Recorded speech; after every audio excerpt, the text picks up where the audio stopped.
അതുപോലെ തന്നെ ഗൃഹസ്ഥാശ്രമിക്കും ഗുരുവാവാം. ഒരു ചോദ്യമുണ്ട്, ഗൃഹസ്ഥാശ്രമിക്ക് ഗുരുവാവാം. ഈ ഗൃഹസ്ഥാശ്രമം എന്തോ മോശമായ ഒരു കാര്യമാണെന്നാണോ ധരിച്ചു വെച്ചിരിക്കുന്നത്? ഭയങ്കര ഡിഫിക്കൽട്ടാണ്. നല്ല രീതിയിൽ ഒരു ഗുരുവായിട്ടും ഒരു ആധ്യാത്മിക സാധകനായിട്ടും ജീവിക്കുന്ന ഒരു ഗൃഹസ്ഥൻ എൻ്റെ അനുഭവത്തിൽ ഒരു 1000 സന്യാസിക്ക് തുല്യനാണെന്നാണ്. കാരണം അത്രയും കോംപ്ലിക്കേഷൻസ് ആണ് ഒരു നല്ല ഗാർഹസ്ഥികമായിട്ട് ജീവിച്ചു പോകാൻ. സൊസൈറ്റി തരുന്ന ഒരു രീതിക്കനുസരിച്ചും ജീവിത ചുറ്റുപാടുകൾക്കും അനുസരിച്ച് റെസ്പോൺസിബിളായിട്ട് ജീവിക്കുക എന്ന് പറയുന്നത് എന്ത് പാടാന്നറിയോ. പ്രത്യേകിച്ച് 10 ദിവസം അടുപ്പിച്ച് അമ്പലത്തിൽ പോയാലും അത്ര പ്രശ്നമാണ്. ഒരാണോ പെണ്ണോ 10 ദിവസം അടുപ്പിച്ച് അമ്പലത്തിൽ പോവുകയാണെങ്കിൽ കുറച്ച് കൂടുതൽ ഭക്തി കാണിച്ചാൽ വീട്ടിലുള്ളവരും നാട്ടിലുള്ളവരും അത്രയും ഉപദ്രവിക്കും അവരെ. ഒരു നോർമൽ ഫാമിലിമാനെ പോലെ അല്ല ഒരു ഗൃഹസ്ഥനായിട്ടുള്ള ഒരു ആധ്യാത്മികാചാര്യൻ തൻ്റെ കുടുംബത്തെയും തൻ്റെ കൂടുള്ളവരെയും തൻ്റെ എല്ലാവരെയും ചേർത്ത് പിടിക്കുന്നതിനോടൊപ്പം തനിക്ക് പുറകെ വരുന്ന ആൾക്കാർക്ക് മാതൃകയാവുന്ന രീതിയിൽ ജീവിക്കുക എന്ന് പറയുന്നത് അത്ര എളുപ്പമുള്ള കാര്യമല്ല. കാരണം ഒരേ സമയം തന്നെ ഗുരുവായിരിക്കുന്നു, അതേസമയം അദ്ദേഹത്തിന് കുടുംബമുണ്ട്, കുഞ്ഞുങ്ങളുണ്ട്. അപ്പോൾ ഇവർക്കെല്ലാം മാതൃകയാണ്. വേണ്ട റെസ്പോൺസിബിലിറ്റീസ് എല്ലാം അദ്ദേഹം ചെയ്യണം. കുടുംബത്തിൻ്റെ കാര്യം നോക്കണം, വീട്ടിലെ കാര്യങ്ങൾ നോക്കണം, സ്വന്തം കാര്യം നോക്കണം, ഈ വിഷയം പഠിക്കണം, സാധന ചെയ്യണം, മറ്റുള്ളവർക്ക് പറഞ്ഞു കൊടുക്കണം.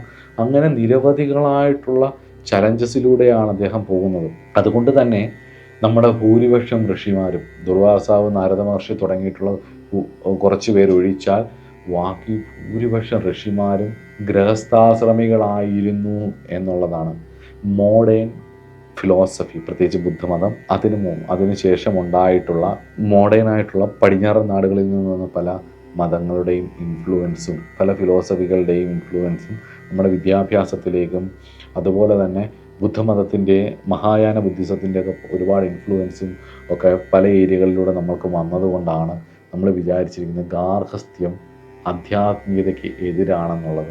അതൊരു ശുദ്ധ അസംബന്ധമായ കാര്യമാണ്. ആധ്യാത്മികതയ്ക്കൊരിക്കലും ഗാർഹസ്ഥ്യമോ ഒന്നും എതിരല്ല. സ്പിരിച്വാലിറ്റി എന്ന് പറയുന്ന ഒരാളുടെ ബർത്ത് റൈറ്റ് ആയിട്ടുള്ള കാര്യമാണ്. മോക്ഷം എന്ന് പറയുന്ന ഒരാളുടെ ബർത്ത് റൈറ്റാണ്. അതുകൊണ്ട് തന്നെ സ്പിരിച്വാലിറ്റിയിലേക്ക് വരുന്നതിനും സ്പിരിച്വൽ ആവുന്നതിനും ഈശ്വര കാര്യങ്ങൾ ചെയ്യുന്നതിനും ഒന്നും തടസ്സമല്ല എന്നുള്ളതാണ് സത്യം. അതൊരു പ്രപഞ്ച സത്യമാണ്. അങ്ങനെ തടസ്സമായിരുന്നുവെങ്കിൽ നമ്മുടെ ഒരുപാട് ഋഷിമാർ സ്പിരിച്വൽ അല്ല എന്ന് പറയേണ്ടി വരും. ഇന്നത്തെ കാണുന്ന സ്പിരിച്വാലിറ്റിക്ക് പറയുന്ന മാനദണ്ഡങ്ങളൊക്കെ വേണമെന്നുണ്ടെങ്കിൽ നമ്മളെ പഴയ ഒരുപാട് നമ്മൾ പറയുന്ന ജനക മഹാരാജാവും അതുപോലെ തന്നെ ഗായത്രിയുടെ ഗുരുവായിരിക്കുന്ന വിശ്വാമിത്രനടക്കം സ്പിരിച്വൽ അല്ല എന്ന് പറയേണ്ടി വരും. അപ്പോൾ അതുകൊണ്ട് അവരൊക്കെ സ്പിരിച്വൽ ആയിരുന്നു. അതുകൊണ്ട് ഗാർഹസ്ഥ്യ ധർമ്മത്തിന് സ്പിരിച്വാലിറ്റി ഒരു ഇതല്ല. അപ്പം ഗൃഹസ്ഥനായിരുന്നു കൊണ്ട് തന്നെ മുന്നോട്ട് പോകുന്ന വസിഷ്ഠനെ പോലൊക്കെ ഗാർഹസ്ഥ്യത്തിലൂടെയൊക്കെ മുന്നോട്ട് പോയി പരമഗുരുവായി തീർന്നാൽ ഒരു സാധാരണക്കാരൻ്റെ വിഷമങ്ങൾ പെട്ടെന്ന് മനസ്സിലാവും. ഒരു വിവാഹം കഴിച്ചവൻ്റെ വിഷമം മനസ്സിലാവണമെങ്കിൽ, അവൻ്റെ ഒരു ദുഃഖം, അവൻ്റെ വീട്ടിലെ പ്രശ്നങ്ങൾ മനസ്സിലാവണമെന്നുണ്ടെങ്കിൽ വിവാഹം കഴിച്ചിട്ടുണ്ടായാൽ മാത്രമേ നമുക്ക് ആ സാഹചര്യത്തെ മനസ്സിലാക്കാൻ പറ്റും.